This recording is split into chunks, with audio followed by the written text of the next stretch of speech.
They went to Tamora and through to Millvale. That's on the railway line between Dockermindle and Forbes. And would you say the old blacksmith shop's missing, gone now? Yeah. So then they went through to Tubble, and Tubble railway siding is completely missing. There's nothing there. The old store where that used to be our little store on the railway line, that's there missing. There's only a pile of rubbish there now where the store used to be. Then they went through to go to Young. They went to Tubble. There's nothing at Tubble anymore. It's it's just there's nothing there. Then went through to I think the hall might be at Tubble. Then they went through. It's about 18 miles to Young. They stayed at Young for 2 days, and Red said, "Oh, it's pretty expensive in hotels at Young, $90 a night." That's for one, no, that's for one room, for the two of them. Yeah, I suppose it is. Anyway, didn't say that. Then where are they?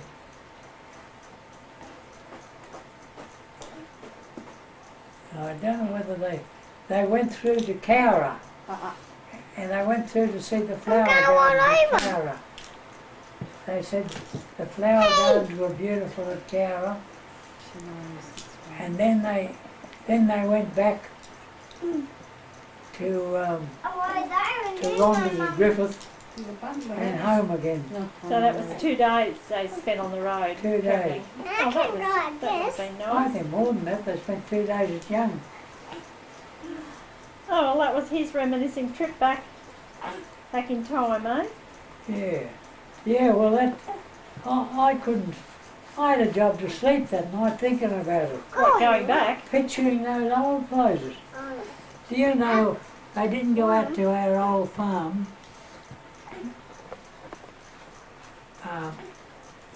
Originally it was 1,000-acre farms, cut up for soldier settlement, and the old original farmers brought it out.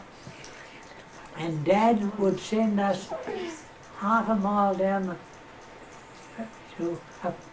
across a paddock to cut up a little patch of saffron thistles. What for? To keep the place clean. Oh, so you issued a little bit and said, right, don't come Dad home. Dad made these hoes to cut up. And you weren't allowed home till you cleaned it.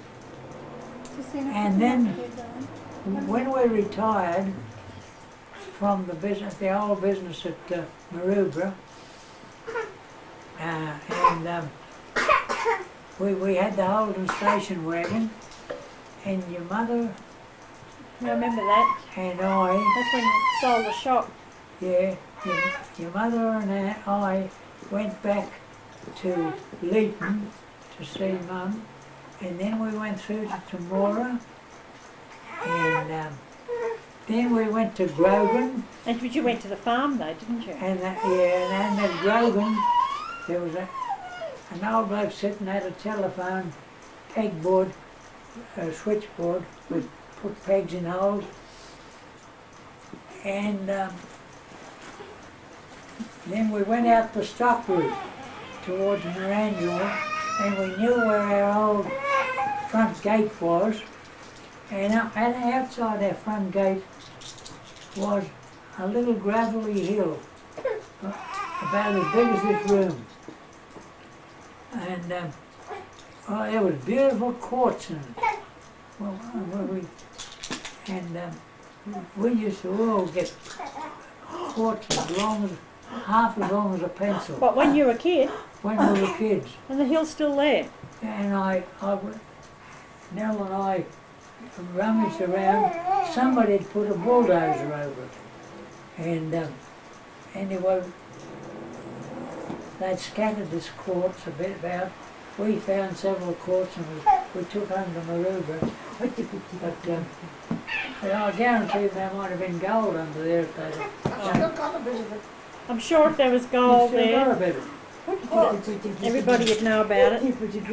Yeah. Well, anyway, nobody ever tried to dig under it. No, but I don't know whether you find gold under quartz. I think it's... Well, I don't know. But there's... Anyway, then we went through the front gate. They don't let onto the stock roof. We went through the front gate. We knew where to go down to where the old tracks were. And we had to knock the saffron thistles down with the car. And Not the same old saffron thistles. Yeah, I can just hear him saying that. God, he said, look at that. He said, I remember cutting old these. saffron thistles. And we were right through. Oh, there's my washing getting wet. So's he. We went through the old creek, and that was the Bland Creek, and there was no water in it, and went up to where our old home was, where the brick chimney was on the end of the building, and Oh, it was still like that. Just the chimney. And, no, it had got burnt down, and they rebuilt it, and much the same thing, but there was nobody home. There was the fowls and the pens. And Oh, I see. So people were still living in it. yeah, anyway, there was nobody there, so we But you're not. But you're not a nice we girl. knew how to go back Kicking on to in the back. go out the back. We went up north Nice girl. about a mile it Will you was say sorry to me?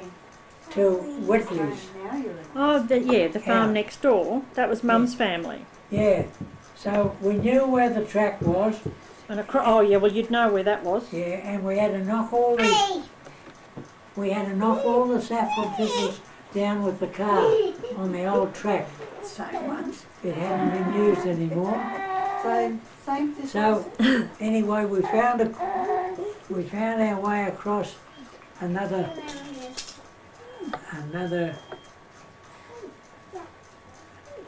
10 chains, I suppose, across to Whitley's house. So anyway, we wanted some souvenirs from the house, so we went round, but we were frightened to go on the veranda because the white ants had got into it. They were made out of Baltic pine, those houses, and the white ants ate them.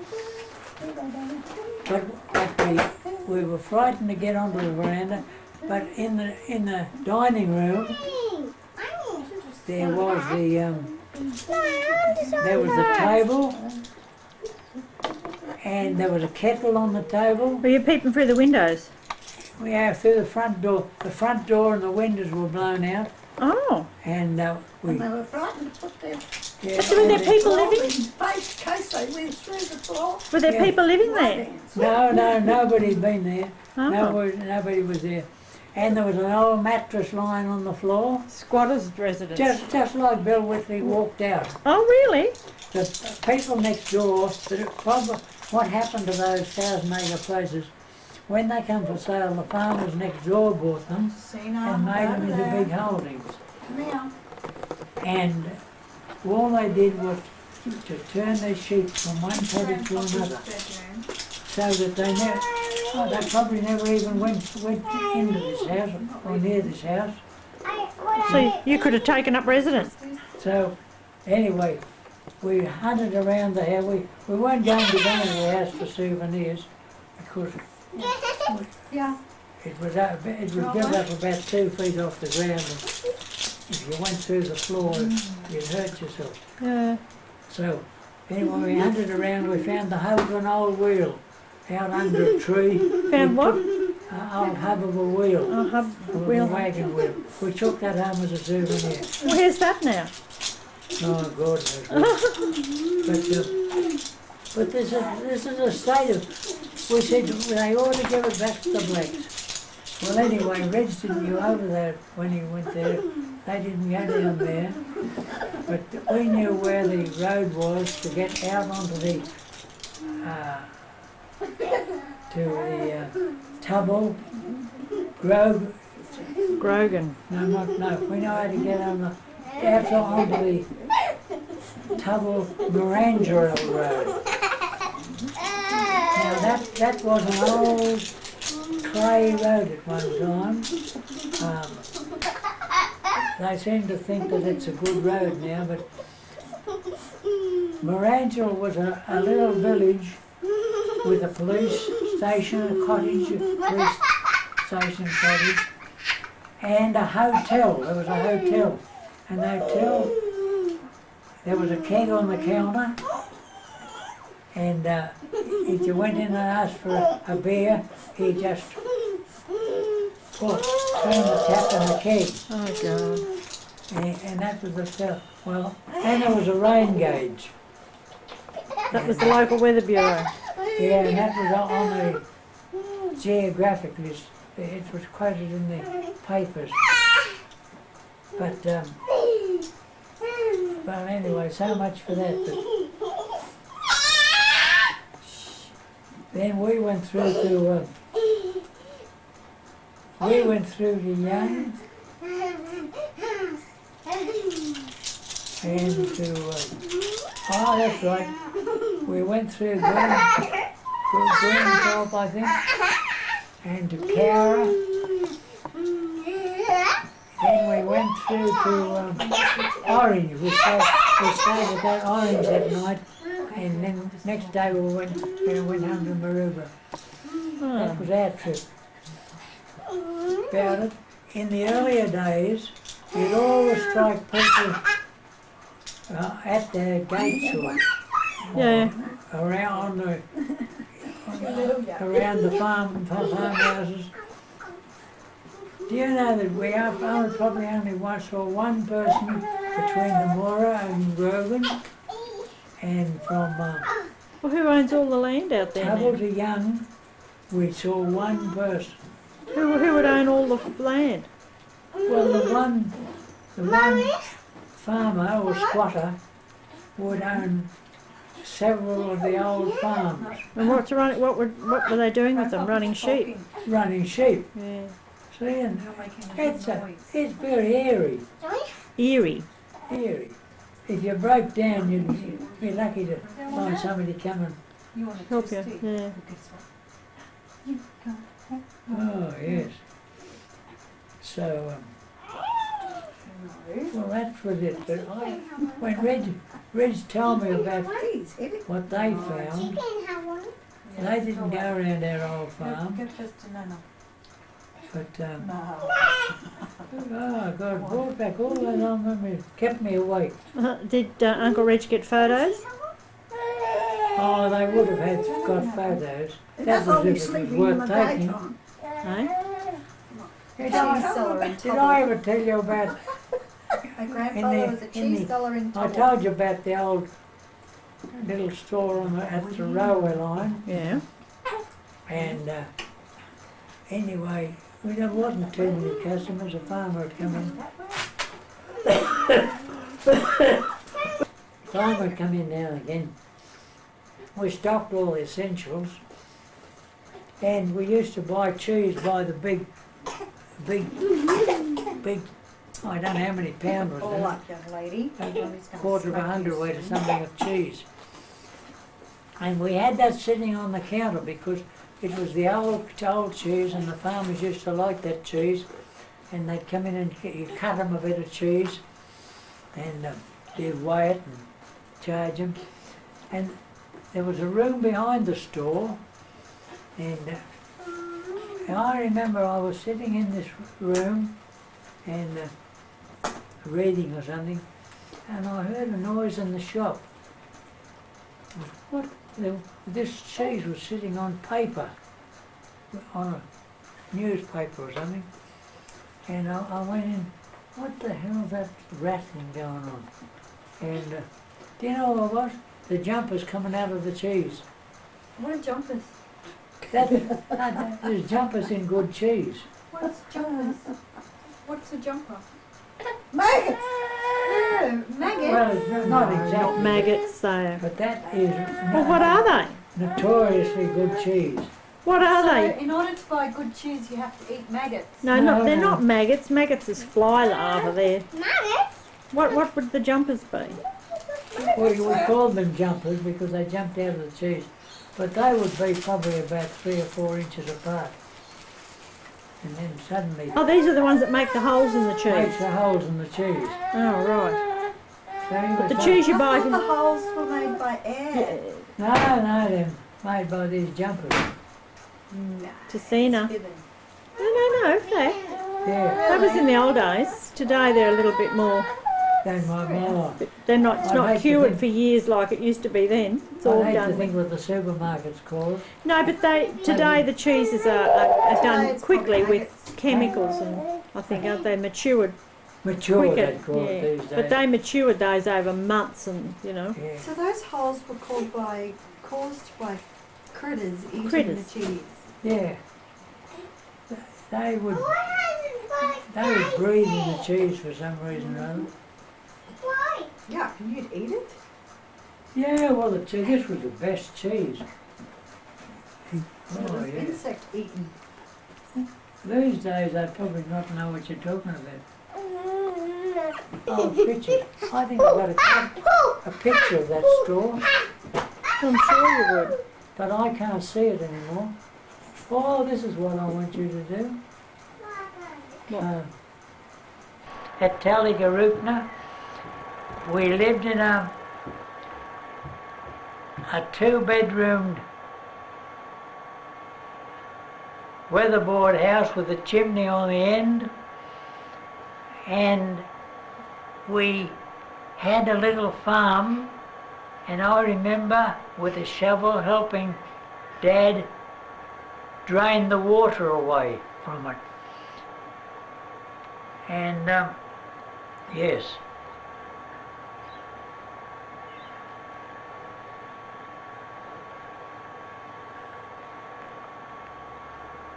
Then I can remember living in another house at Tallygaroopna.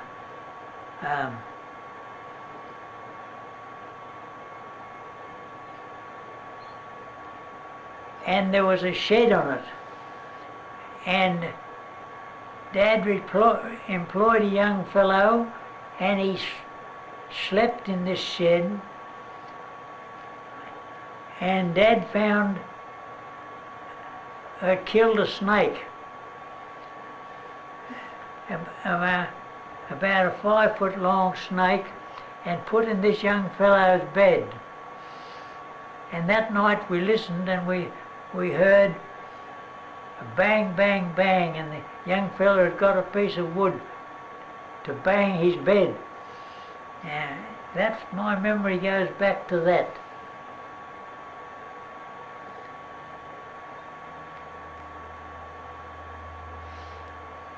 Then on another occasion I remember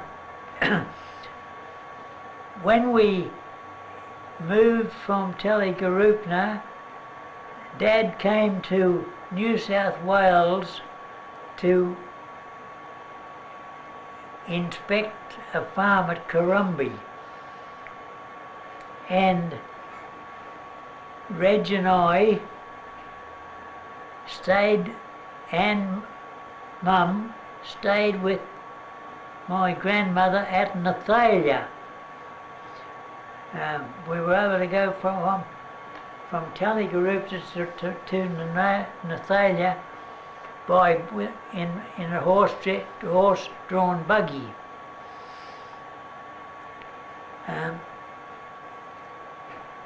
And Reg and I used to get a penny each from Mum to go down the street at Nathalia and buy an ice cream.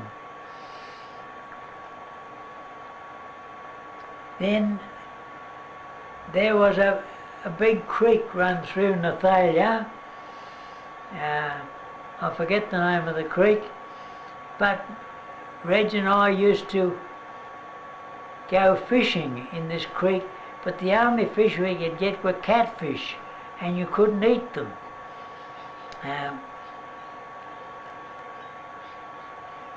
And that's as far as I can remember there. Then I can remember coming to New South Wales by train, and we had to stop overnight at Tokemall, and and I remember we stayed a day or two at Tokemall, and I remember standing on the railway bridge over the Murray River.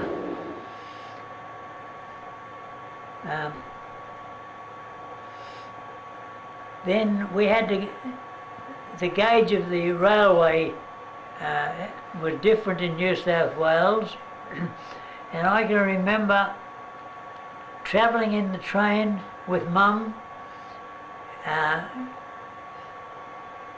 right through up to Cootamundra, Junee and Cootamundra, and the smoke coming in through the windows of the train, and coming across the plains and coming through Jerilderie, and then I forget how Dad met us at where he met us, but he would be in horse and buggy and took us out to the new farm.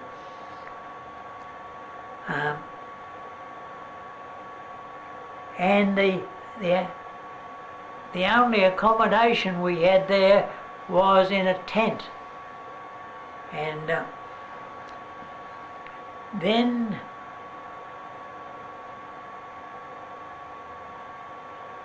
Dad built his own house, but there was a sawmill in the area, and Dad bought the outsides of the pine logs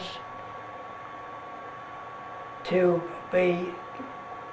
put boards on the house. And that was also another house with a chimney on the end.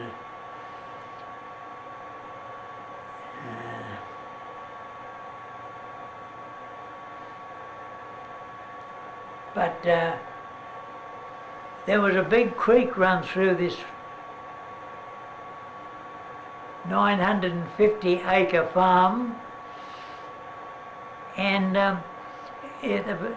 on the banks of this creek were loamy soil, beautiful soil. So that's where Dad built the house. Then there was a big rain at Cootamundra, which was 40 miles away, down south from the farm, and that's where the head of the creek was, and the creek come down through our property, and there was an overflow swamp near the house, and the creek flooded and come up and was lapping the floorboards under the house. And I can remember Dad and Mum taking up the lino off the floor of the house and rolling it up, and and I can remember we had pigs and fowls. I can remember the pigs grunting around the house, and the pigs in the flood would cut their throats with their claws.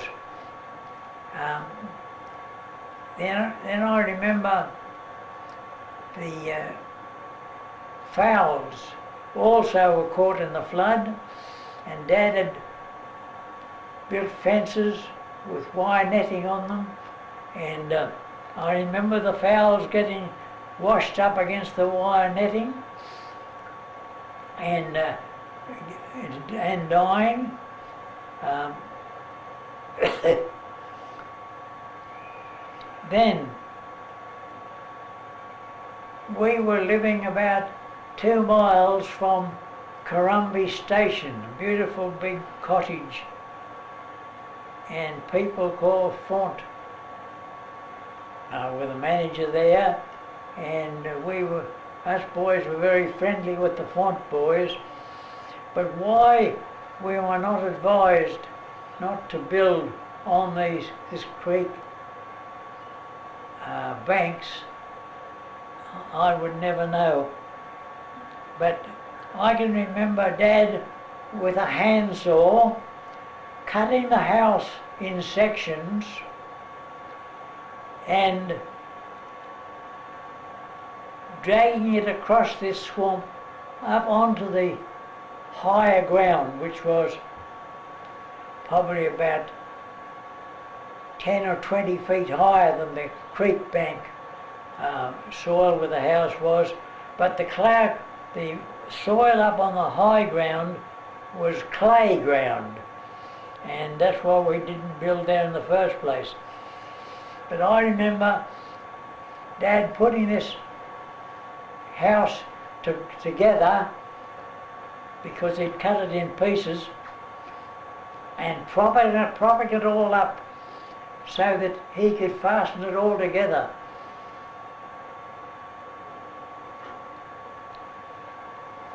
Then we were only boys then, we were probably less than 10-year-old. Then I can remember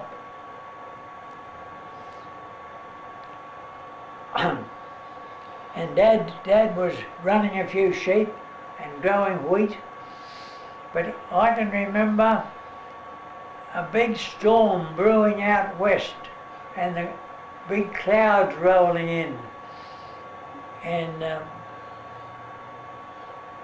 Dad was down the paddock with about 4 horses pulling harrows, and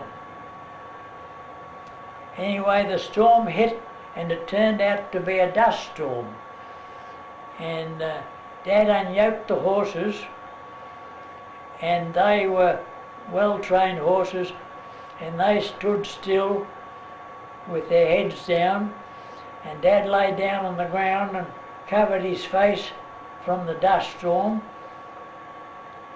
But Mum and us 2 boys were in this house, and it was so well jacked up that all that could get in was the wind and the dust, and the dust was 2 and 3 inches deep on the floor. And I can remember after the big dust storm there was rain, and it settled all the dust. I think that's enough for now. I can't remember anymore. Okay, you want turned off?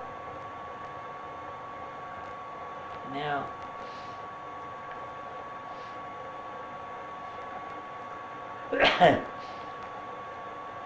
but on this farm there was, and along the banks of the creek, there was a big,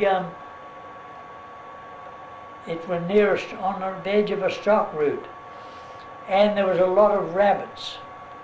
And Reg and I used to go out shooting rabbits. We had a 22 caliber rifle, and we would take an axe with us and a spade, and we would dig rabbits out of their burrows, and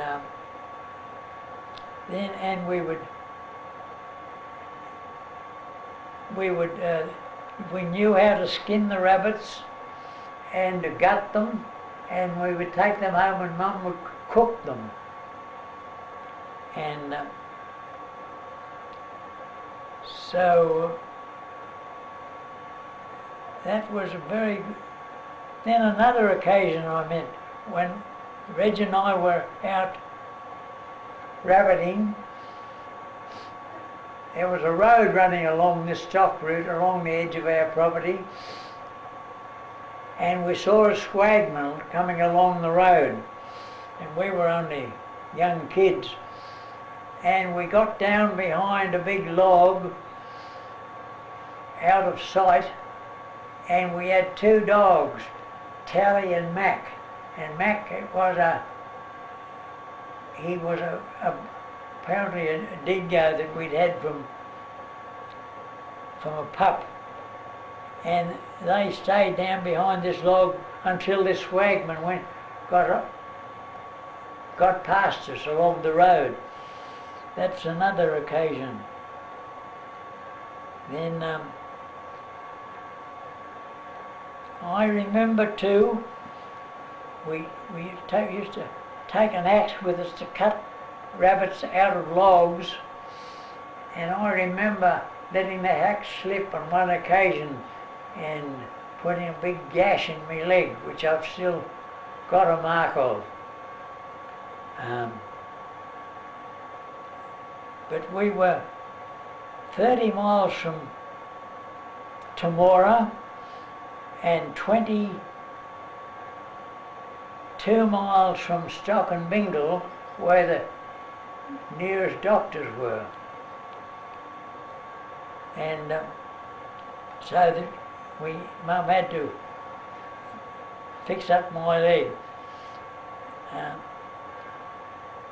Then I remember on another occasion,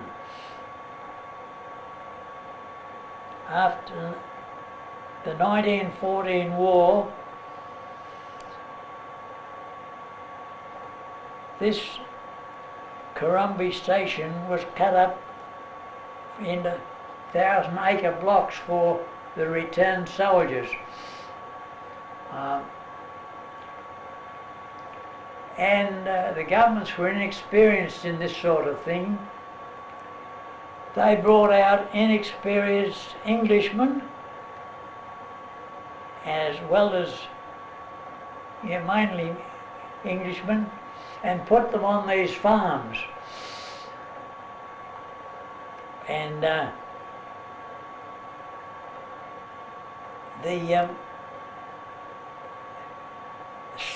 and they were given a grant of £200 for working cash, and another £500 to buy machinery to work their farms. And they were given 5 years free of any payments. Some of them stayed 6 months till they spent their £200. Some of them stayed longer and wouldn't take advice. There was an overseer the government had appointed over them, but they wouldn't take any notice of the overseer. And anyway, then some of them left in 12 months, some of them left in two years, or 1 year or 2 years, and they gradually were. This idea was a failure.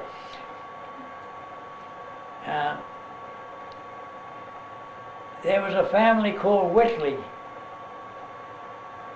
had a farm, a 1,000-acre farm, next to my father's farm, and the government had built houses on all these farms, camp for imported timber, which the white ants ultimately got into, and the Whitleys lived in one of these houses and brought up their families in one of these houses. But the reason that Bill Whitley stayed on his farm was that he took advice from Dad, and they worked very well together. And but I remember Bill Whitley was suffering from gas from the war. He was a returned soldier, And I remember him frothing at the mouth on the top of a load of hay. And that's so that he was working under difficulties. But on the other side of the Whitley house, there was another Pommy family called Myers, and they bought farm machinery on time payment, and the firm that he bought from me fell down on his payments, and the firm that he bought the machinery from asked Dad to repossess this plough that he got. So Dad took 2 horses over to this cottage, weatherboard cottage, and Harry Myers, his name was, came. No, I don't mean Harry. But the Myers came out, and he cursed Dad and said, "Get off my property," and so Dad had to turn round and go back without repossessing this plough. Now Dad should never have accepted the job in the first place.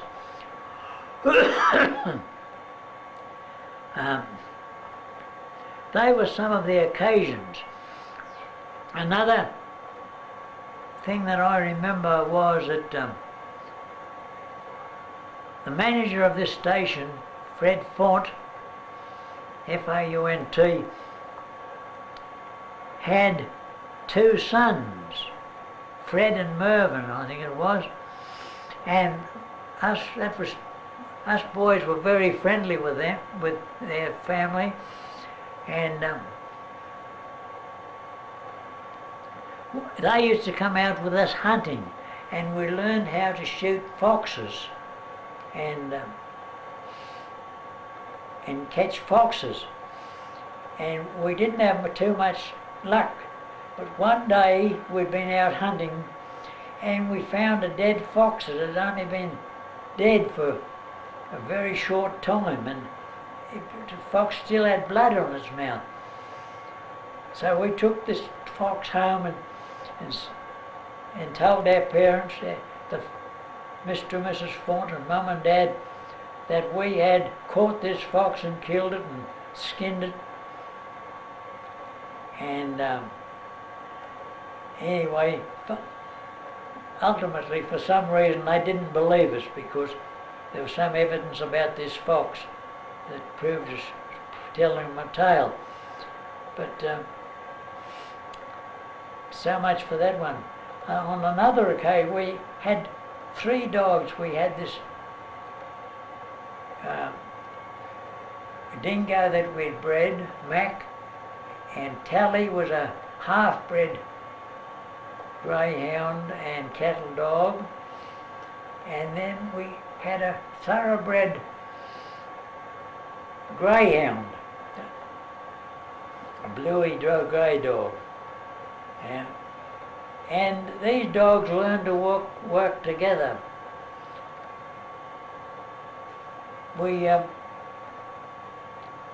And one day when we were out hunting, there was a tree, and it was about 12 feet or more from the ground, where the top of it was broken off and it was hollow. It was a dead tree. So I climbed up this tree, and a fox flew out of the hollow in the top of the tree onto the ground. And the greyhound dog grabbed the fox, and the fox grabbed the greyhound by the snout and could have torn the greyhound to pieces. But the dingo type dog, Mac, grabbed the fox by the throat and instead of shaking the fox like they do to kill it, he held it hard until the fox let the greyhound go. And we finally killed that fox. But they were some of the occasions that we had when we were kids.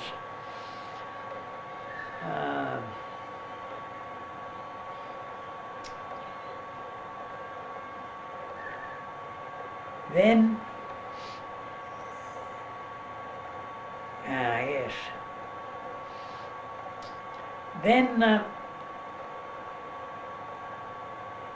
Bill Whitley's niece came up from Sydney. Nellie. And us boys got on very well with her. And then in a year or two after, then another year, about another year after, she was coming up again, and her luggage got stolen out of the tram on the way to the railway, which was a big disappointment. So anyway, she ended up not coming. But finally she came up again, and that's how I got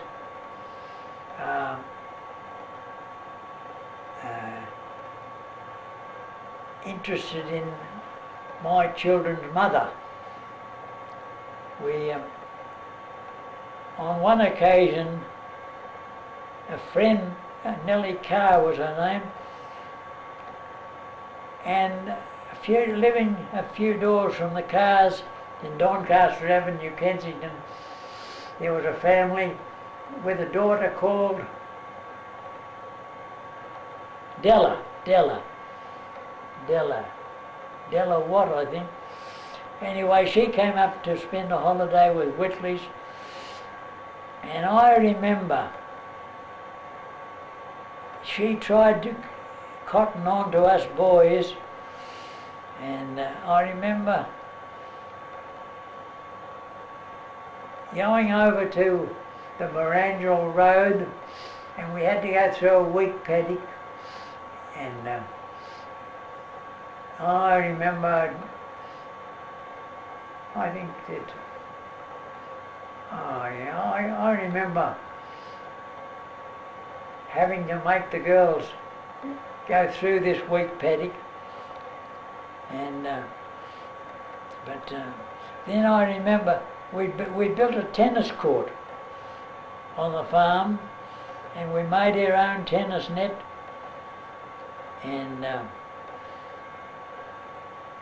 you could buy a tennis ball for 2 and 6 in those days, and there was apparently no problem about this. But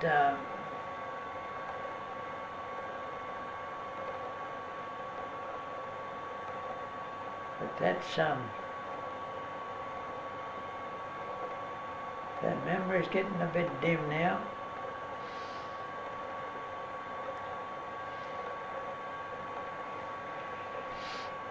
But so much for the farm area. But there was a shop, a corner shop,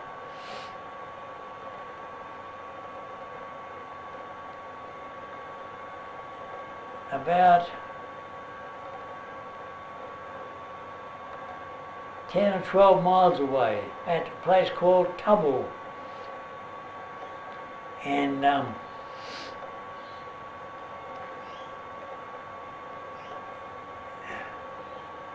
they had just put the railway line through from Stockenmingle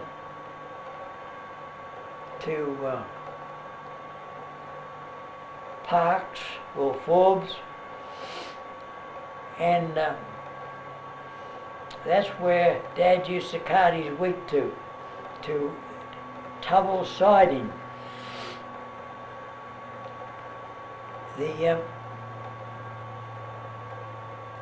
Then the people people called Helen and Helen had a mixed store at Young, which was about 30 miles away from our farm. They had this shop at Tubble, which was about 18 miles from Young. And they come out to see Dad, and Dad decided to buy this shop, and Reg and I would run it. And at that time, Dad was a very experienced and very good blacksmith. And he opened a blacksmith shop about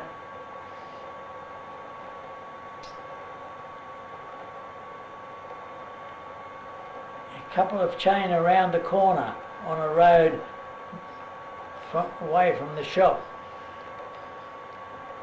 And but that's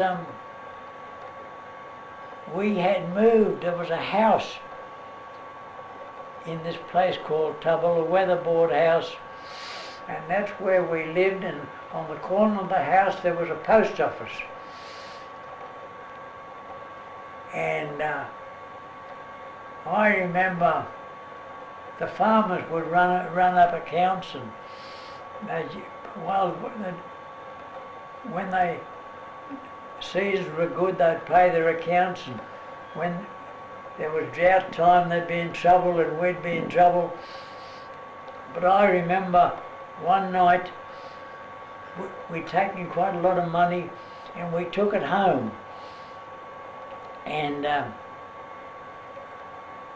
I told Reg where I hid it, under my bed or something. And that night Reg got up and he was coming in, and I thought it was somebody breaking in to steal the money. And Reg and I had a bit of a fight in the hallway.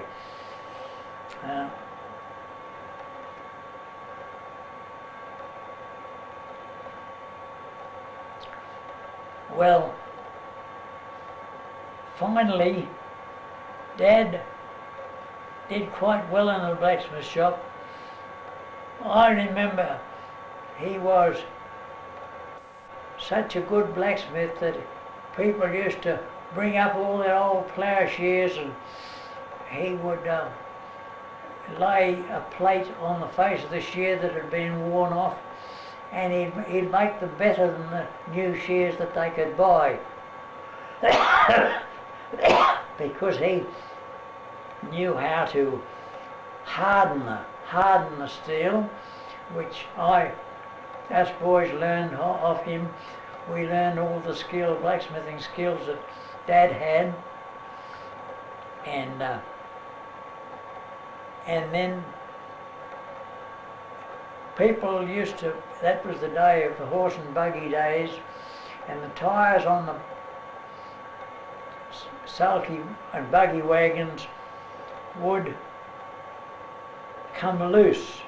The wood would shrink and the tyres would come loose, and they had to be taken off the wheels and a piece cut out and welded together to make them smaller. And I remember Dad having a pit, a round pit filled with water near the blacksmith shop, and he would have to heat these tyres up, and being hot they would expand, and Dad would quickly put them on the sulky wheel and drop them into this water pit, and they'd shrink onto the wheel. But that wasn't any trouble to Dad at all.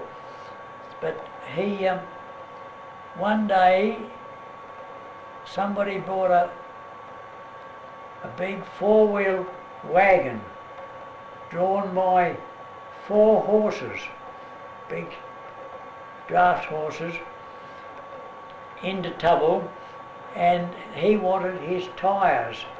His tyres were loose on the wagon. Well, Dad rigged up a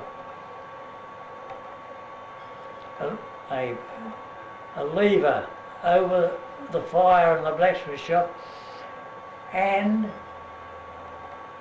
cut, say, an inch out of the wagon tyres,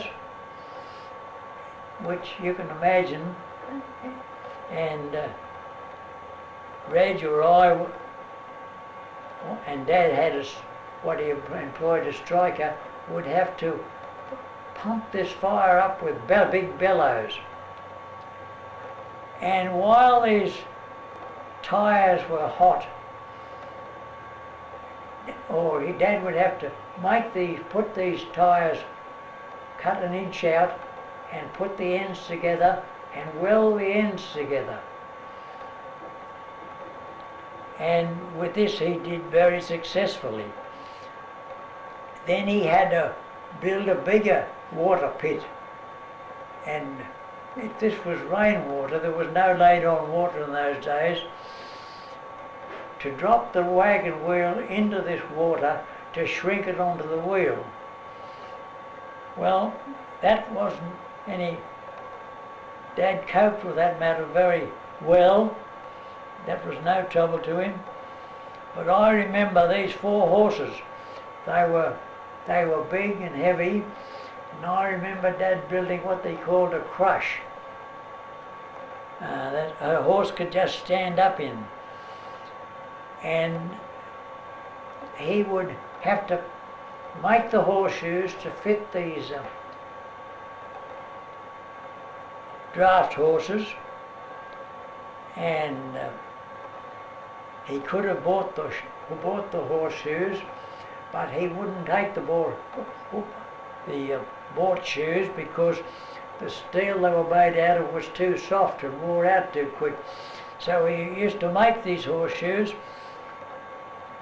and then he would have to pick the horse's hooves up and between his knees and nail the shoes onto the hooves of the horses.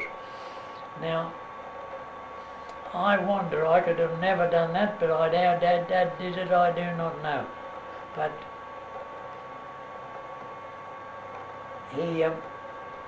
but they were the things that my father used to be able to do, as well as he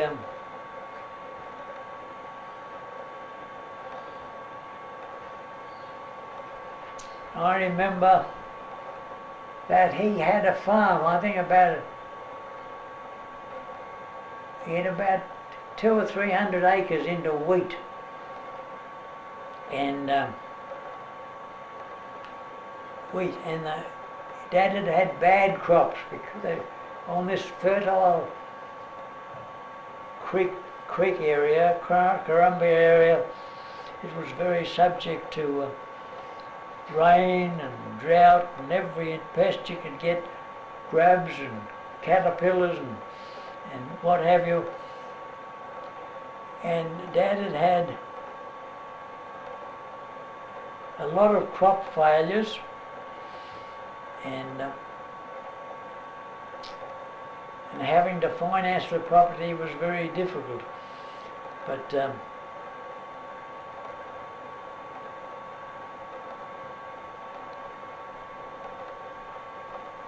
I remember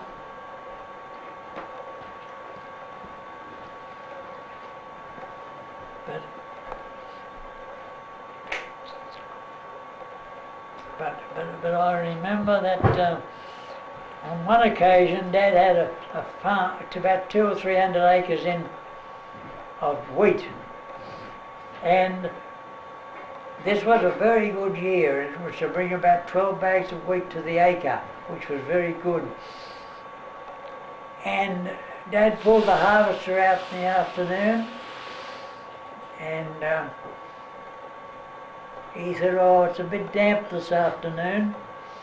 I'll start in the morning to strip the whole thing," and that would be about 280 acres. And he'd let 20 acres on the shares to 20 or 50 acres on the shares to the next door neighbour called Johnson. There was Stan and Joe Johnson. And I think it was Stan Johnson at the time. And that night, the night before Dad was to pull the harvester out to strip this 12-acre crop of 12 bags to the acre crop of wheat, down came a hailstorm and flattened the crop and cut it to pieces nearly, excepting for 20 acres on one corner. And that Stan Johnson had on the shares. Well, Dad would have supplied all the material and Johnson the labour in putting this crop in, for which he'd get half the results. And Dad said to Stan Johnson, "Do you going to do anything with that wheat on the corner stand that's been knocked about and almost impossible to strip?" And Johnson said, "No, I couldn't do anything with it." So Dad in his blacksmith shop, he always had a blacksmith shop on the property, made a false comb for the harvester to scoop along and pick up the crop and to thrash out what wheat out of it he could. And so Dad did this on this corner of this property that hadn't been so badly damaged with the rain, and he got 5 bags of wheat of it.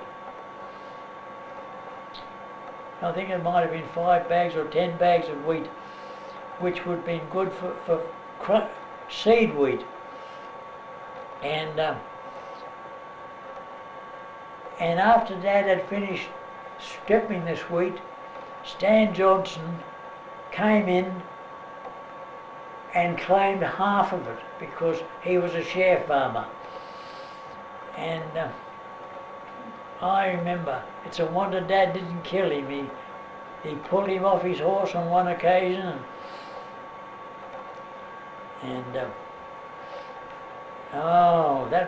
those Johnsons were a bad crowd. I remember Bill Whitley ordering Joe Johnson off his property on one occasion, and I remember them cursing one another over the dividing fence.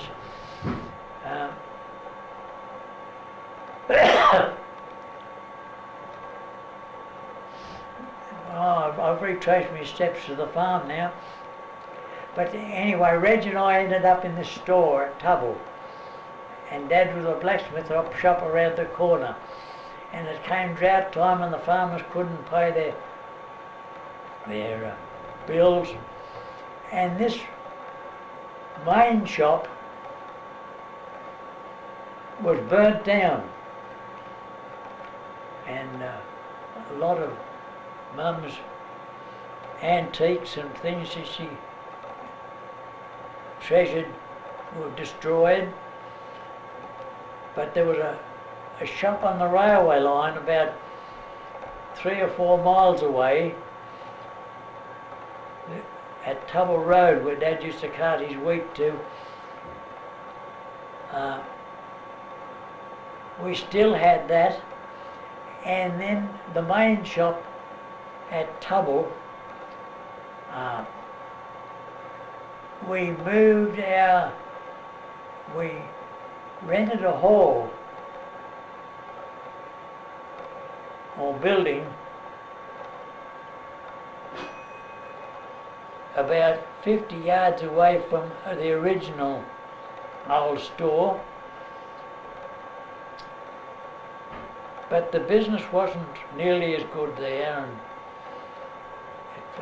and that wasn't a great success. But I remember a circus come into town in that shop, and I was sleeping behind this particular shop. There was a room behind it. And I remember going to this circus and I had a very bad cold, and I doped myself up with rum, and I went home from this circus and had a job to find the keyhole. And that night I stepped back and knocked a kerosene heater over, and there was a big, it's a wonder the place wasn't burnt down, but there was flame, and I think I slipped over in the kerosene. But I remember we had a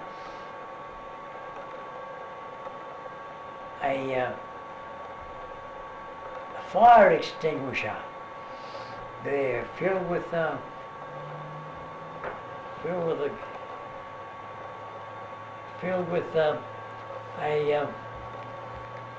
dusty fire extinguisher subject. So I got this and I went poof, and I put out this fire. So that's that. So that much was that. Anyway, I remember I became interested in a Nellie car, and I wanted to get to Sydney, so we advertised this shop and sold it. We got the insurance money from the fire and paid all our debts.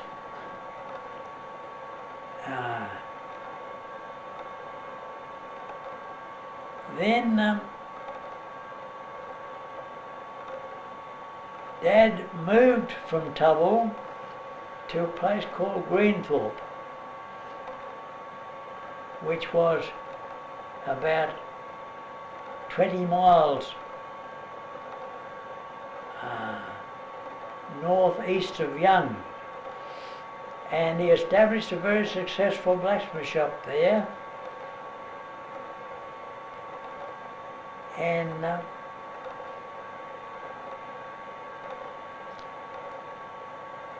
oh, that's right.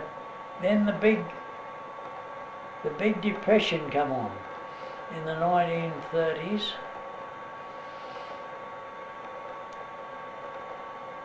And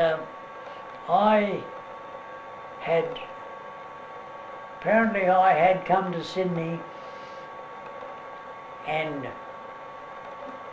made me living somehow or other in Sydney, but things got that bad I couldn't get a job, so I went home to Greenthorpe, and Dad had also bought about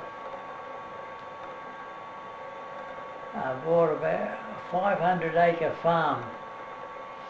Might have been 200 or 500-acre farm near Greenthorpe.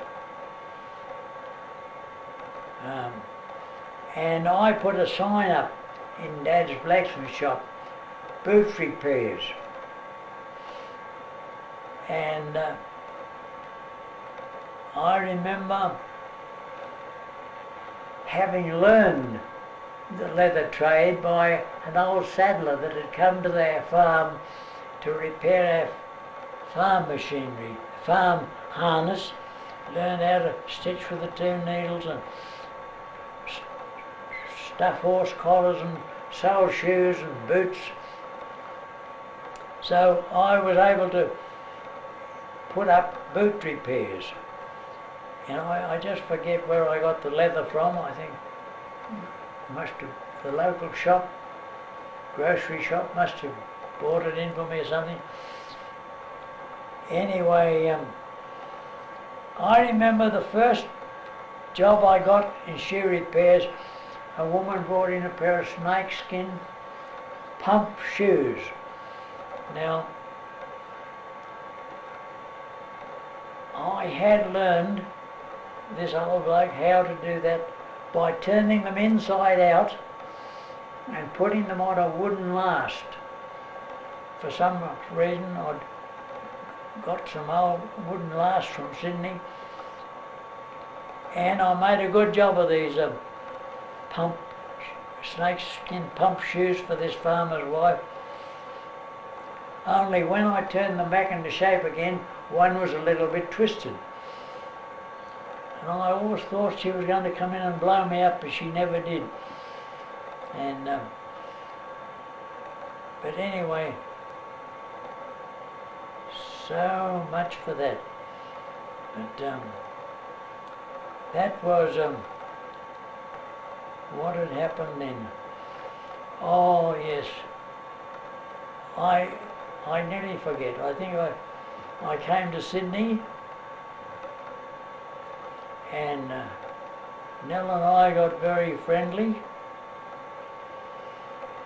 and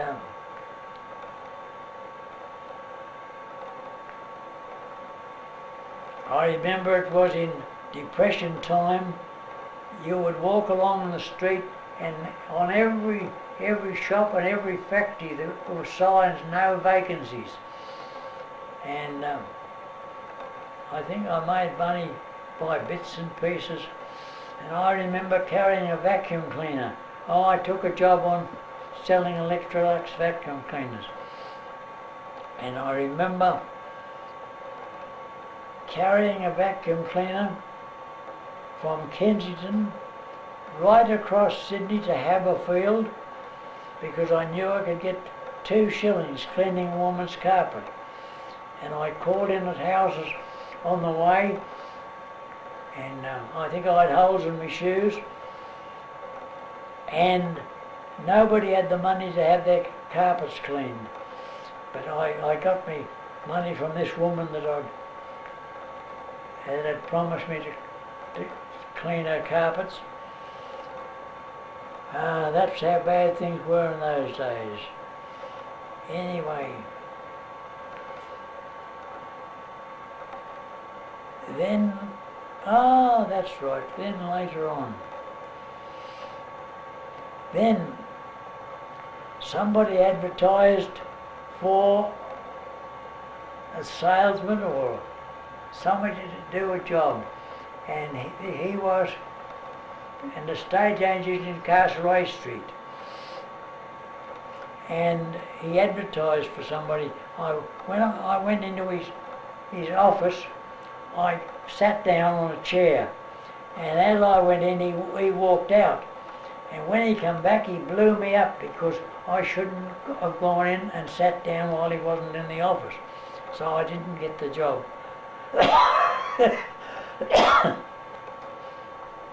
Then, apparently I must have been able to make a few bob somewhere or other. I was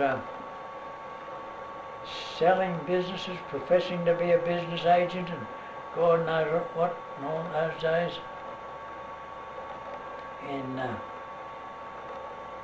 think I had a little single-seater Ford car. I got some for, you could buy a motor car for about $250 in those days, or pounds rather. But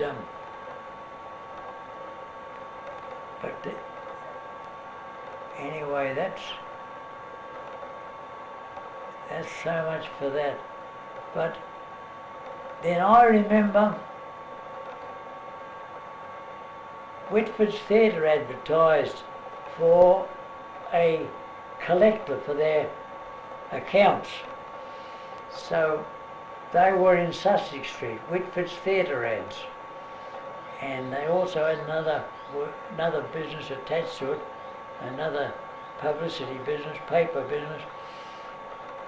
So I got the job at, I think, probably about £4 or £5 a week. And I used to have to walk all over the city. I didn't have the car at the time. All over Sydney, up to King's Cross to collect accounts. Now up at King's Cross, I remember having to go into some of those businesses that were, there was hairdressers and there were all sorts of hovels. And in these days you wouldn't dare go into them. But anyway, women would come to the door, hairdressers would come to the door, and there was messieurs and whatever, and they would burst into tears because they couldn't pay their account, and yeah, I had to keep soles on my shoes, and all this time I used to have to walk all over Sydney. So I had corns on my feet. If I remember this, they were bad corns, and I had trouble. Then down the city, I'd go into Palmer's and Grace Brothers and all those sort of places to collect Whitford's theatre ads accounts. And the check's not made out, come back next week. Well, the director's got to come in to sign the check. So they were all making excuses about paying their accounts. Then one weekend, apparently I must have sold the car. That's right. Oh yes, I remember. At that time I was boarding with a Dash family in Duke Street, Kensington. And he was an optician in Elizabeth Street. And I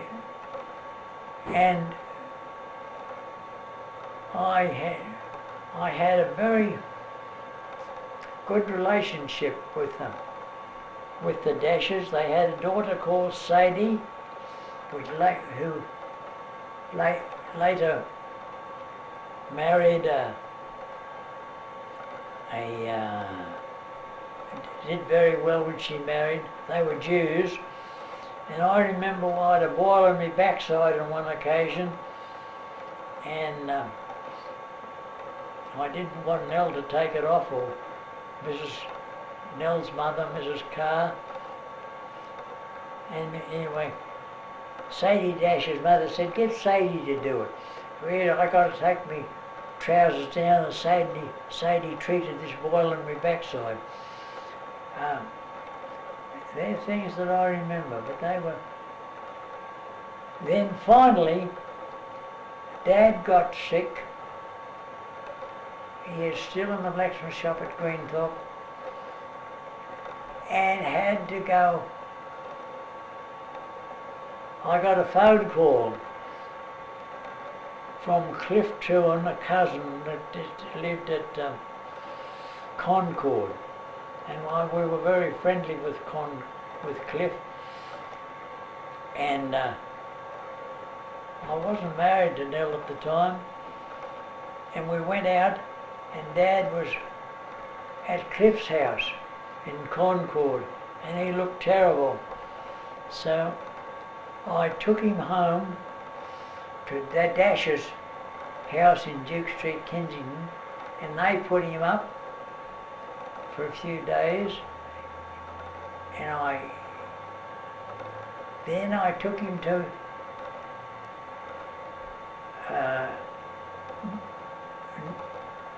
Nell's mother's place, Mrs. Carr, she was, in Doncaster Avenue, Kensington.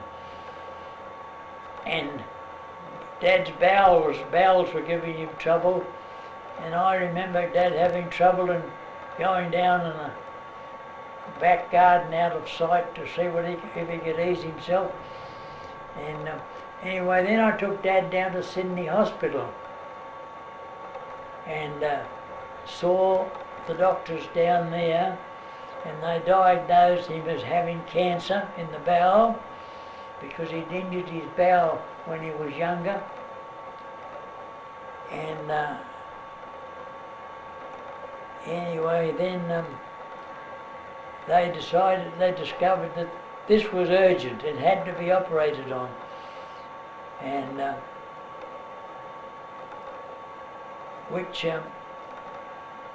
I remember waiting outside doctor surgeries to get so that Dad could get in to see the doctor, and they put Dad into Sydney Hospital and operated on him,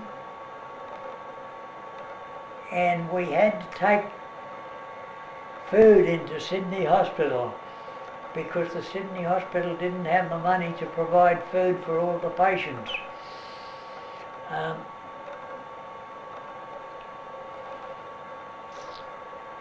Well, Dad came out of hospital and went home to Greenthorpe, to the little cottage on this farm, the little farm we had at Greenthorpe. And I don't know how he managed to travel, but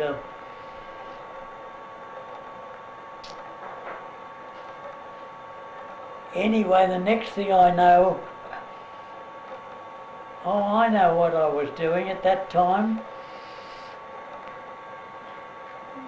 I went, while I was working for Whitford's Theatre Ads, I bought a Norton motorbike, and I wanted to go up to Greenthorpe on it, and I was on the road to Katoomba, and I wanted to test out whether I could stand the trip about 300 miles up to Greenthorpe. And so I got about 20 miles from Katoomba, a place called Bullaburra, and 3 cars come around a bend abreast, and I hit the headlamp of the outside one and ended up on my back on the side of the road, and an ambulance came and took me to Katoomba Hospital. And this Katoomba Hospital had only just been completed. And I was the first patient in the men's ward of the Katoomba Hospital. And there was about 3 nurses, and I remember having what they called a Thomas splint. I had a smashed up leg, smashed up down above the ankle, a Thomas splint, which was 2 iron bars up the side of the leg with a hoop around up in my groin, and the leg was strapped down to the plaster was up each side of the leg, and the leg was pulled down into this splint. And I remember those 3 nurses, they used to tease me by tickling my foot, and I couldn't do a thing about it. And so that I was joined by another young fellow to a motorbike accident, and he was the second one in the men's ward in the Katoomba Hospital. And the nurses used to look after us very well, excepting they used to tease us quite a bit. So anyway, I was in that hospital for 3 months, and I think that I got damages out of that accident. I think I paid the hospital £200. I think I got £500 damages from that accident. Then, what did it say?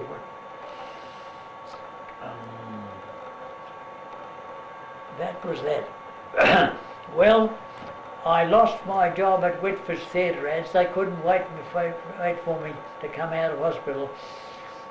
So, while I was boarding at Dashes in Duke Street, Kensington, I got a job with Whitford's Theatre Ads. No, not Whitford's Theatre Ads. I got a job with Paramount. I think it was Paramount Studios, and they would send 6 or 7 men out in a car. They had a fleet of overland cars, canvassing the houses and picking up people's snapshots and anything they had, promising to enlarge them into big pictures for about $3 or $4, £3 or £4. And I had to go at 2 and 6 a week. Payments had to be collected. So I got a job as a collector, collecting those those 2 and 6s. And I was getting £6 a week, and I bought a little car, I think out of this £300, little sports Austin car, and young Lowe of Lowe's, the clothing people had one, and I had another one, and that's what I used to go around all over Sydney collecting these payments. And at first I'd go to these houses collecting 2 and 6 a week and hearing all the sad stories, and the English people were the worst payment payers. But when I found good payers, I'd make them into fortnightly or monthly payers, and I was doing good.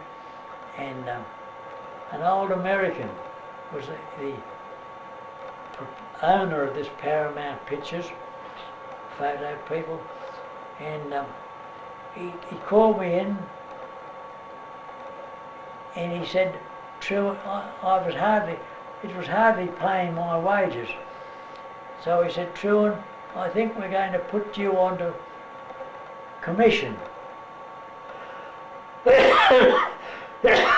So I worked all these time payment people out, and I was making up to £20 a week. And what happened? Then I was making up to £20 a week, and at that time I was boarding in Petersham.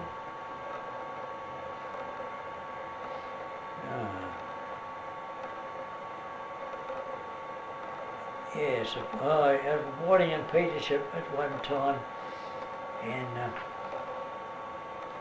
but with a couple of old maids.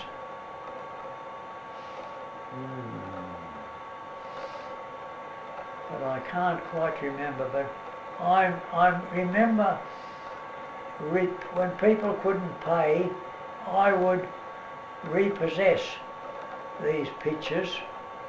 And I remember when Dad got sick and finally died, he was living at Greenthorpe, I'd left dozens of these beautiful picture frames at Dash's house in Kensington. I don't know what happened to them. Anyway, so much for that. But then I think I must have gone back to Sydney and lived with these old maids, boarded with these old maids in Crystal Street in Leichhardt.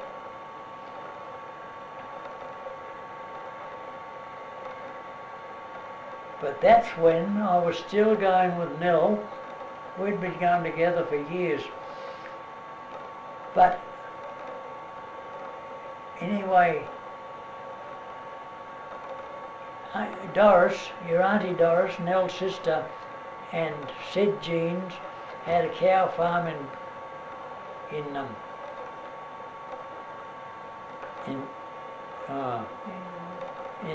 not in Dandenong,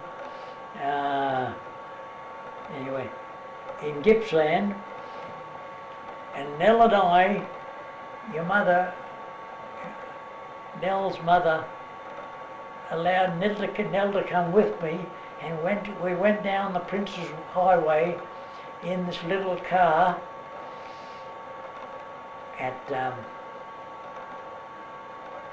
to going down to Doris's in Gippsland. I remember going through the big tall tree forests and the first night Nell and I got to August. We stayed at August, and Nell and I were doing the right thing. I remember we had separate rooms, and apparently you must have been able to get a room for $1 or something, a pound or something like this, because I had about £20 on me, and that had to last me till I got back to Sydney. So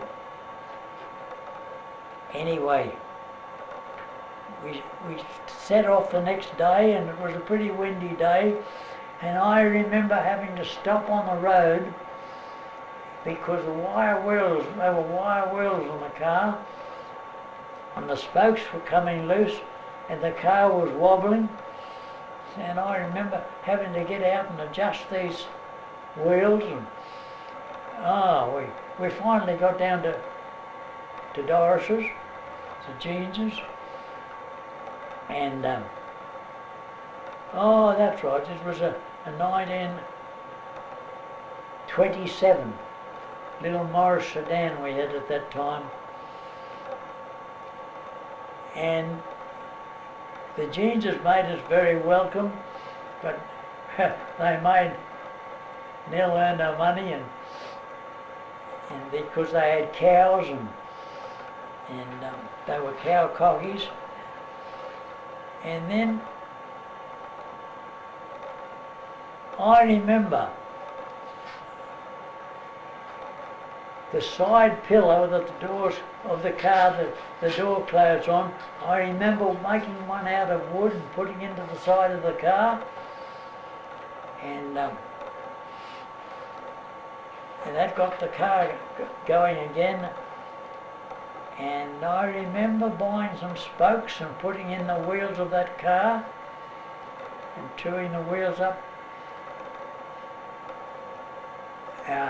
Then I remember Sid Jeans had about 20 acres into wheat, and he had it all in stooks. And I remember throwing these sheaves of hay up onto the wagon and helping Sid Jeans take in this crop and building a haystack. But he certainly got his money out of us. I don't know whether he paid me or not. I don't remember. But they were deaf. Sid and Doris were deaf, and they had deaf friends in Melbourne. And while we were at Jindavik, it was, and we was Sid was at this Sid Jean's farm was at Jindavik. They took us to Jindavik to a dance one night. I remember going to this dance with all these cow cockies and God knows what else. And Nell and I went to this dance, and then I think that probably a week or so after we set sail to go home to Sydney. But we went to these deaf people's place in Melbourne, and I remember having a bath in that place, and apparently I'd been too long in the bath. They come knocking on the door. I remember that. Well, Nell had a fox fur as a stole, and we stopped in Melbourne, going out of Melbourne. I think it was at Hawthorne or somewhere, on the road to Shepparton. I wanted to get to Shepparton. and we got to Seymour, which was, I don't know how far out of Melbourne that is, might be 20 miles or something. Anyway, Nell remembered she'd left a stole on the back of a chair in this restaurant in Melbourne. So back we go to get this stole in this old car. Righto, everything was successful. We got back to Shepparton. Now, I don't remember where we stayed in Shepparton, because we were very friendly with Tom Trewin in Shepparton, and I don't remember staying in Shepparton, but the next day we set off, and I think we arrived. We didn't have enough money to stay at too many places. The next day we arrived home at Greenthorpe.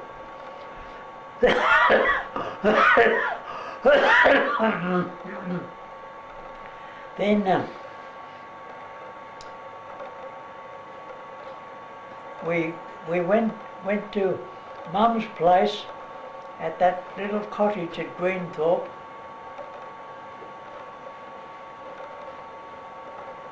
That's right. And Reg was there. Reg and S were living with Mum at Greenthorpe. And I remember one of the tyres on the car was cracked on the side, and I remember lacing that tyre up with wire, and it finally got us to Sydney. Well,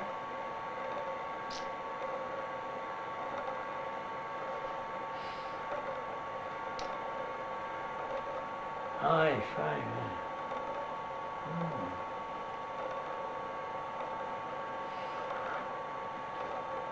Well, now what happened after that, before Nell and I got married? Oh, that's right. Well then, having got back to Sydney, I was out of work, and Woolworths, there was only one Woolworths in Sydney, and it was in an arcade between David Jones and Farmers. And I was walking through Woolworths one day, and I saw a chap stringing tennis rackets, and I had learned to string tennis rackets. I don't know, I think it might have been when we had a tennis court at Corumby. But I don't know how I learned to be proficient at stringing tennis rackets.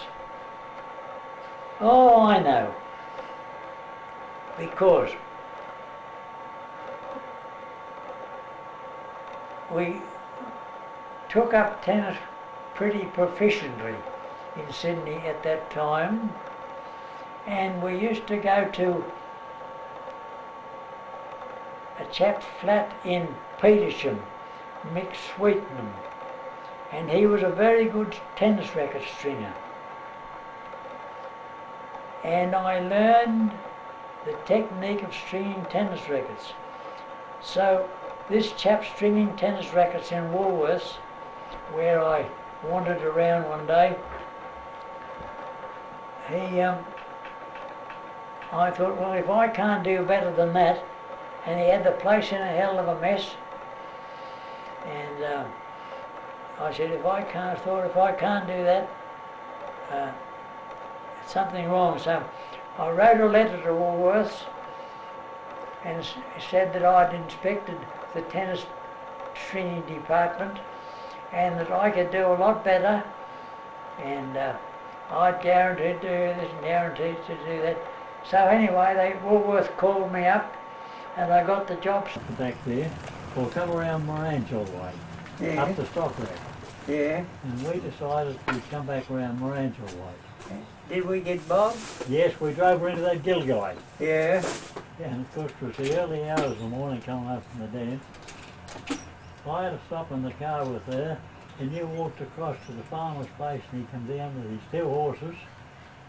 And the early hours and pulled us out of that bog. I don't remember the farmer and his 2 And horses. then we got going then. As we got down to our gate out on the road Yeah, to turn to our place, Dad's coming out with a little pony. Pony we had the Queenie on. yeah, Queenie. Queenie. And he's going looking for us. Well, he had to go on across through the other way, through Bert Trewin's out across to Dungra. Yeah. And we come in around Morangel way. Yeah, I remember that. Yeah, a few seconds afterwards, because he had gone. He was looking for us. God, we got bogged and the wheels were spinning and That's right, see. You drove, because the lights were no good on that old Ford. You had to go into No, low you- gear to get any lights, didn't you? yeah, the revelations of the motor It ran off created the flywheel. power for the lights. That's right. There was no battery or anything. No. The starter had to use the crank handle. And of course the lights, Oh, that was off the big magnet around the flywheel. Yeah, And the faster that went, the more better lights your you lights got. were. Ah, So if you come to a bad spot, you just go into low gear and your engine's revving and you keep your lights are good. And you slow down, your lights would go dim. Yeah. God, I remember Yeah. I'd That was taken it still all avoid. at Tubble. I'd taken an old bloke home, Yeah. Dad in the blacksmith shop, and it was in that old Ford, and I'd wind my way through the trees and the track, and the flogging lights went out. God, I didn't have an accident, but oh, I know one night we wanted to go to a dance. In fact, it was after the store was burnt. We had the grocery business over in that other place. yeah, Where you tipped the heater over and put a fire in the office. yeah. Lucky I had a puffer and put it That out. fire extinguisher thing, yeah, put it out. But there were one night there when we was in the other store. Of course, they lived over at the other house there. It used to be the post office onto the house. That's right, yeah. Yeah, we wanted to go to a dance as young. We didn't want to tell them. We pushed the Ford out of the veranda in the old shop there. We went to a dance and come back. I think Dad said the next day, what time did you get home last night? He knew. Yeah. Yeah, we went off the young. what time did He you killed get a up? horse. He nearly killed a horse coming on from young one night. Oh, yeah, I went to a dance as young. Now it was 18 or 19 miles to young from Tubble, Yeah. and had to go around a bit of a curve in the road, and this old car, I got it. You was here? No, it's all right, Reg. I'll just sit down. I'll pop it in the middle. Oh, I got that. I didn't know you had the Be table. organised. The cake. and this old car, Yeah. a horse come out onto the road, crashed, and it killed the horse, Yeah. and I got up and I got put. You couldn't bend those for a motor car. Oh, no, that's right. I pulled the mudguard up off the wheel, but do you know that next thing, somehow somebody knew, or they must have heard me talking or something, but I got a bill for the burial of the horse. Yeah, that's, I remember I'll that. get Yeah. that sugar out. Yeah. Yeah, we didn't pay it though. Oh, gee. No, something happened to get out. God. They shouldn't have got a horse on the The road. things that happened in those days. Yeah, that's right. I wonder what would happen to a lot of young people today if they went through what we went through on the farm. Oh, Yeah. They wouldn't stick at it. They've been uphill, I think. I They got would the be sugar up there. in. eh? You take milk in your coffee, don't you, Dad? Yeah.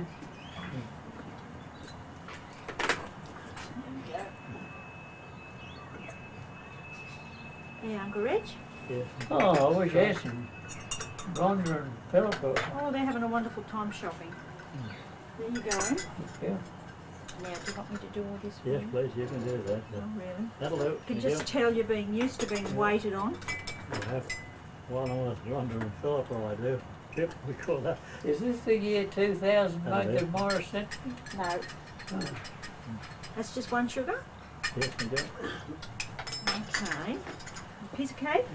There you go. Not quite Now- sweet enough, Helen, this. Oh, well, right.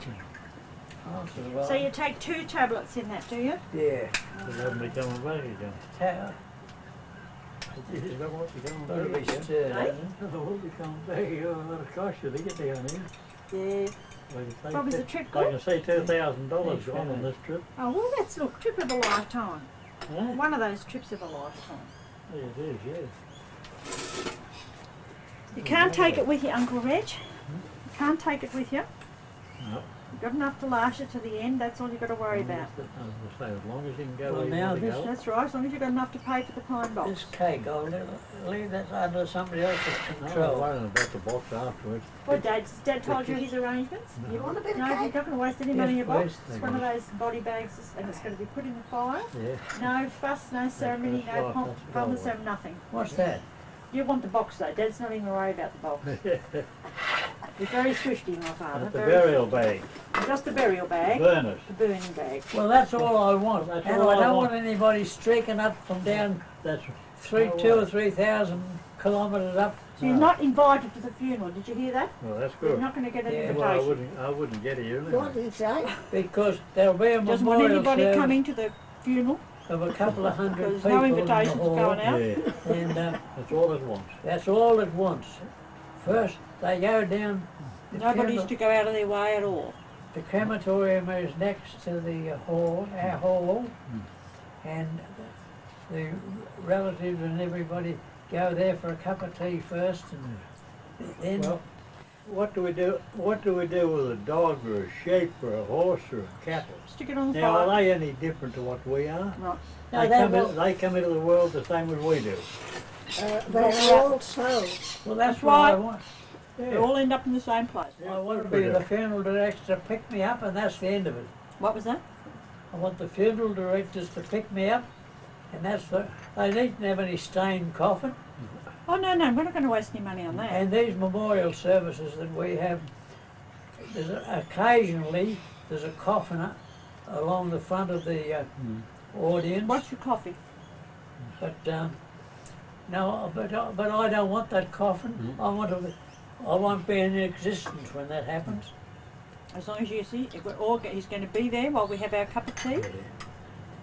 He knows that we'll be having our cup of tea and our cake, saying what a good fellow he was.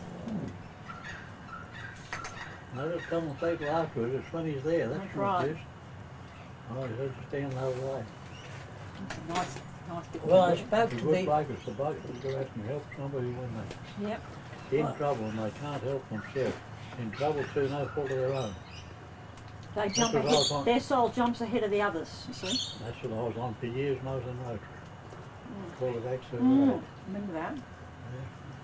People had an accident, you were driving. Well, your soul's going to be right up there, Yeah. in front of everybody else. I got a call It's from called hospital. you jumping.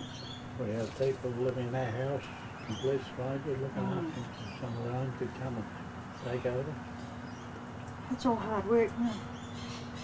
Yes, I got a remember. I was to understand I got a community service award for that. Because I was the Road and Catholic, the Hilton Hotel or something. You still do that. You can still register for that if you're in Rotary, can't you? Mm. Once you got a classification, what you do. Mm. No, one of each.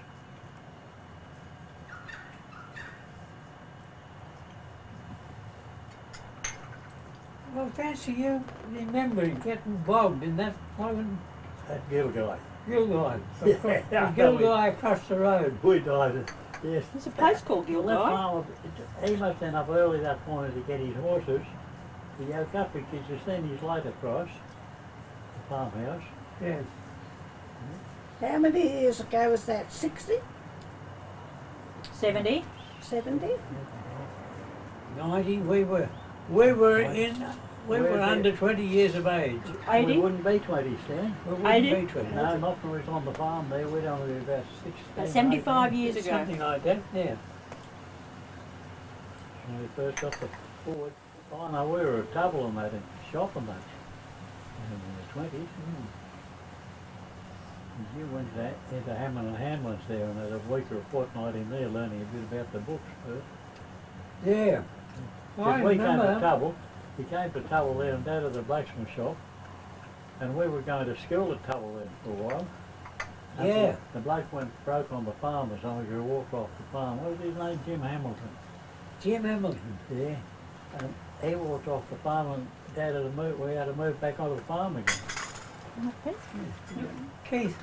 That's right, Keith Hamilton. was Keith it? Hamilton, What do you call it? That's right. Oh, Ah, I'm very weak. fine, gee. Back old days. They were the great old days. Yes, we'd come home from a dance or something and the dad changed after they were that cold, you couldn't pick them up to yoke the horses up. Yeah. Just putting that crop in over Burp Trewin, seed, I'll never forget that. Dance all my night, dad you won- put in the crops all day. Yeah. Oh, I remember. I was on the drill or something, anyway, I was that jolly tired I couldn't keep awake to watch the wheel track. You had to watch the wheel track drive, so back for the next one. You mean the horses didn't know their way home? You could just go It to wasn't sleep? going home, it was going up and down the paddock sowing the Oh, I put see. the crop This is in. during the day after you've been During the sowing day. your oats all night. I finished up, I laid in front of the horses on the ploughed ground and slept in front of the horses so they wouldn't go. They had to go on over the top. Oh, Well, that's a bit of a dangerous thing to do. I If they, took, remember if that. they shied and took off, they'd cut him in woke- half. Woke up and to find out where I was. telling me the other day that he brought some sheep down from Karumbi, Yeah. and it took me to the pictures, Don't you remember that? and he fell asleep. You don't remember that, Annie March? That was a very memorable date. And you don't remember. She remember because How memorable. there was nothing of that type to How does for her it to make you feel? remember. How I does went it- to sleep. How does it make you feel that you've asked her out, taken her the pictures, and she doesn't even remember? See, there was nothing, Says a lot for there was you, doesn't nothing it? about it to make her remember. I went to It sleep. says a lot for me that he went to sleep. Once he gone to sleep, I think I would remember going out on a date and a guy falling asleep. I'd never forget that. if I hadn't have gone to sleep, well then she might have remembered it, mightn't she? Well, that could have been. That's where your life did a misturn. Oh my goodness. Well, I'm glad you had a day with Karen. That's just changing the subject, isn't And it? how's Paul going? Past master at it. Now, how's Paul going? I have no idea. She didn't mention No. Paul. I didn't. Oh yeah, They get on pretty well, I think. that's what we were talking about. Yeah, they're doing really well. That's what a And mother now needs to Karen the hear. one that's going to have a baby? No, that's Renee. Renee. Yeah, Karen's got Melissa. She's the eldest. So she's my eldest grandchild. His first great grandchild. She's 13 now and as tall as me. Yeah, well, Philip, the one that's with us today, she's our first grandchild. Mm. And then I think Jane's got 3. And Rachel, my baby, remember Rachel? She's got 1. That's And now Renee, she's the one that was traveller. She's the traveller. She found herself pregnant in Perth and had she and Guy 4-wheel drived home fairly smartly. Philip is 21. She's finished her college this year. At the end, and then I think she's going to Adelaide. She's put in to go to Adelaide. Adelaide is the only place there's a college to study wine and wine marketing and promoting. Oh, I see. So she's wine. going to stay in the business. And she's staying with Who's going there? Philippa. Philippa. Yeah. Good on with here. And she's Oh, going. well, wine is her. Well, Right. she's the only child, so she's got to carry on the family business, really. I mean, it's very, very strange today to find a child who's willing to take on the family business, isn't it? She's With any dedication. Well, she's going. Rhonda tells me going she's with- very, very special because she wasn't expected.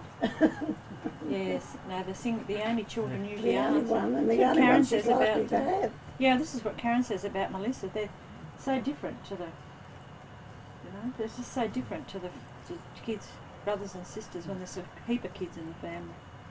Get a bit She's, And how is Melissa? Spoiled, yeah. How is Melissa? She's a quiet girl or Oh, very extroverted.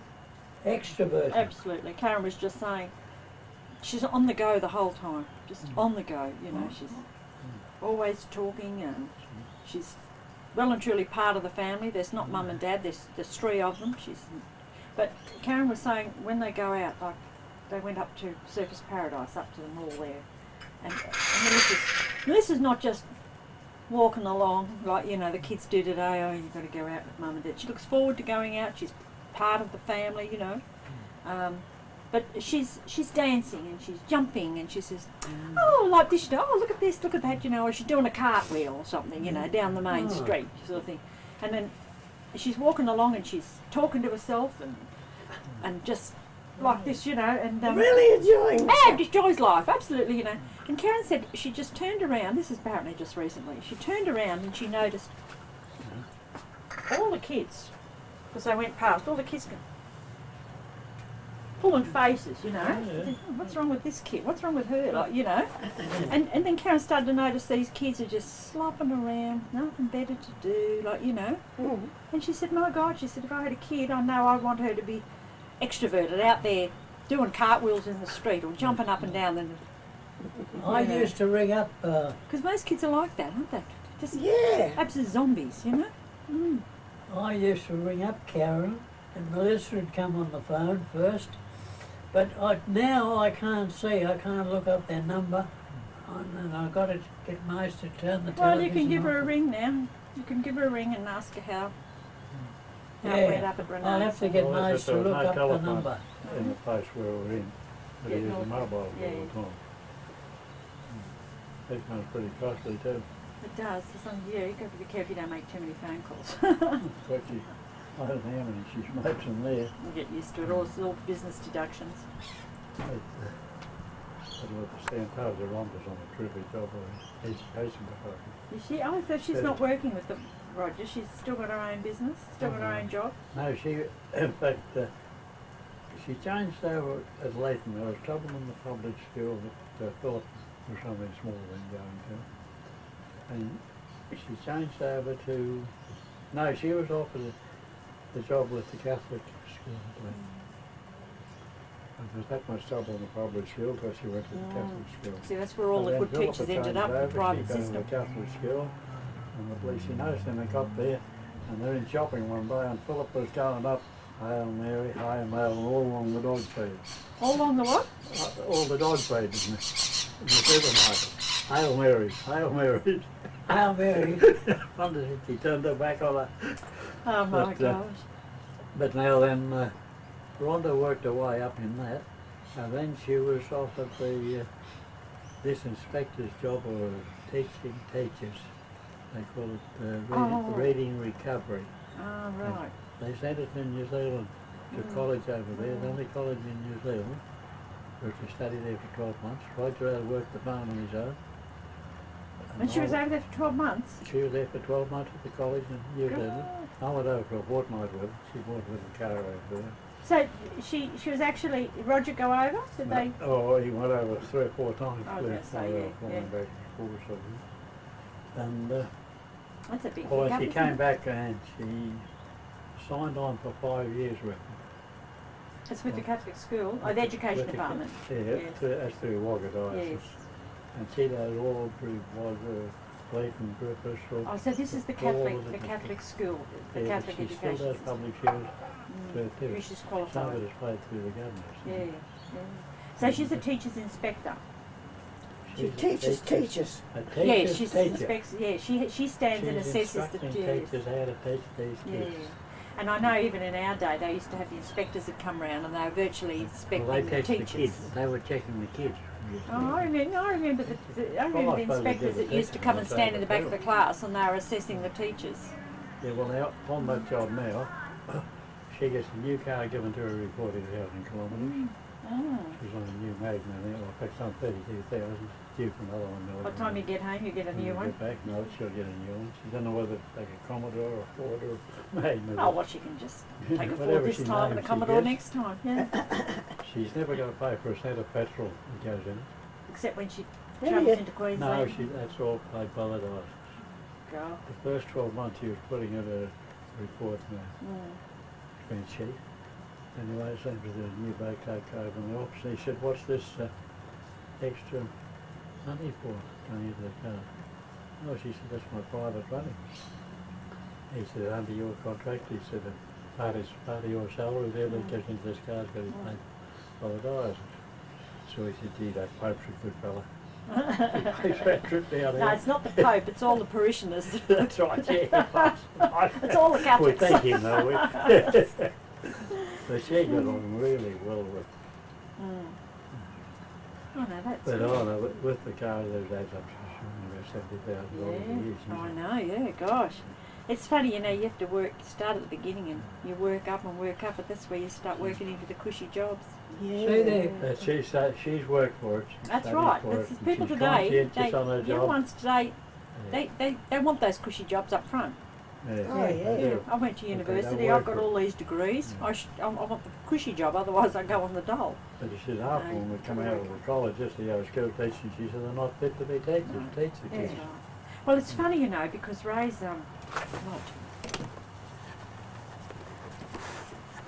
What do you mean? no way. No way, I've been looking for somebody who takes a 7. No, but I want to give it for your family.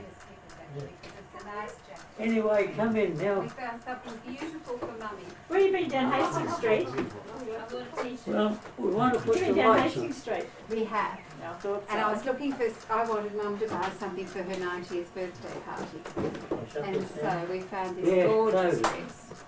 Oh, Not dress, No, but which- gorgeous slacks. doubt and doors, jewellery. big doors. Oh, dear, Which where which it is, which please, shop for was Mum. that I at? know exactly Yeah, what we it can is. know where- Did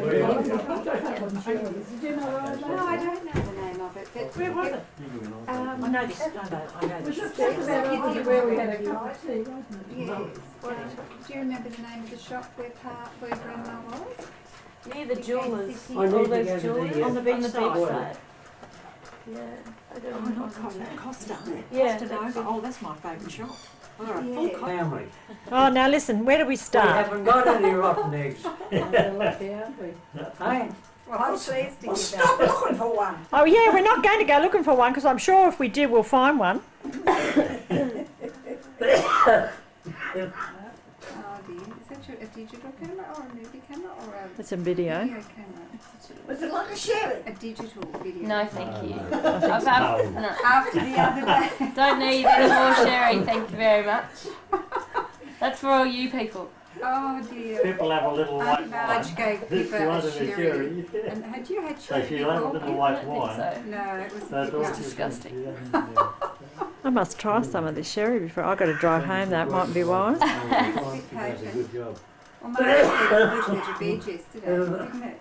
When you had your sherry before lunch or the day before, whenever it was. I might take some home in a flask. I might take a little. I might take a drop so I can try it tonight. Put me to sleep. oh, Yes, I think it's good for sleeping. Give it to some museum. Got to send it down to the museum. hey, Ken Rosal. oh, the tennis racket. How you came up with the idea? Now, Why you made it? there was a big tennis match at Rushcutters Bay in Sydney. Just Fred Perry and Jack Crawford. And then Jack Crawford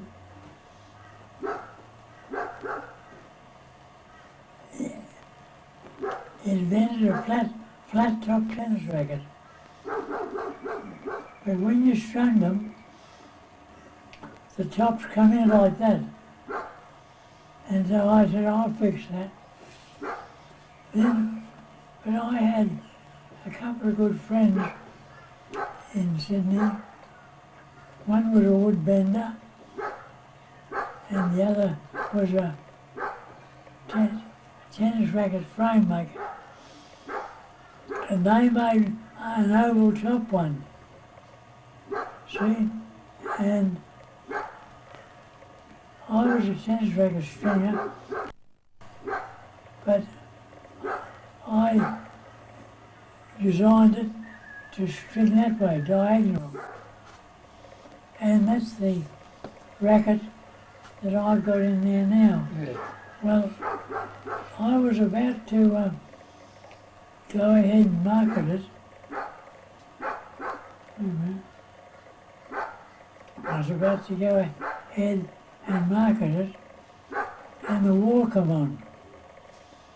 And the people that were making these frames and whatnot for me got called up for national service up in the Northern Territory. So I couldn't get any more of those rackets made. Were all the rackets flat top in them days? Or just what Jack Crawford had? No, they were oval Yeah, and they were strung like that. yeah. And So well, the only thing that prompted you was do that was because of the flat top racket that Jack Crawford had. yeah, well that made me invent the oval top. Yeah, yeah. Well then, what actually happened, good, let me see, I'm losing track. Then, I sent that racket to Spalding's, and they kept it for a couple of months, and sent it back, we can't do anything with it. Then I sent it to Schlesinger's, because I used to visit Schlesinger's factory in Sydney, and they did the same thing. They sent back, we've examined it, we can't do anything with it. Well now, this was an entirely different racket, and they would have had to market it. So, anyway, yes, they would have had to market it. But what they did then, Schlesinger's and Spalding's, they got the Tennis Association, didn't know what it was all about, but they got the Tennis Association to pass a rule that in matches they can only use the orthodox tennis racket. Yeah. See? With the 90-degree strings. Yeah. Where Yeah. with the Yeah, ordinary yeah. ovals, that in these big matches they can only use the ordinary String. oval tennis racket. And well, that ruled my racket out. And But if you've got an oval top racket, it doesn't matter. There's no advantage to have diagonal stringing to vertical horizontal string, is there? you could have strung them diagonally. Yeah, but there's no advantage, was there, if it's oval top? No advantage really. So that's basically the reason they didn't go ahead. They couldn't find an advantage. Or something like this. But anyway, then my father died,